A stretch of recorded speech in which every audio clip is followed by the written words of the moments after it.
What's that one secret you will take to your grave?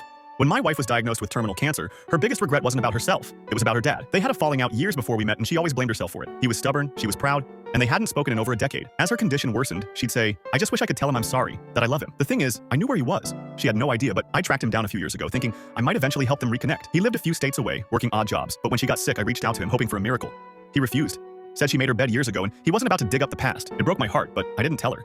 I didn't want her to carry the weight of his rejection in her final days. Then one night she told me, "I don't think I have much time left. I just wish I could hear his voice again." That's when I did it. I called him back, and when he didn't answer, wrote a letter, forging his handwriting from the few scraps of his old notes she'd kept. I poured my soul into it, telling her everything I knew she wanted to hear, that he forgave her, that he loved her, that he was proud of her. I even threw in little memories he used to tell her as a kid, things I knew from their few conversations. I gave it to her the next day, saying it had come in the mail. She broke down in tears reading it, clutching it to her chest like it was the world's most precious treasure. That night, she told me it was the happiest she'd been in years. She passed away a week later holding that letter in her hands. Her dad never came around. He doesn't even know she's gone, but I'll never regret what I did. Maybe it wasn't real, but for her, it was everything. That letter gave her the peace she needed to let go. It's a secret I'll take to my grave, and I'd do it all over again.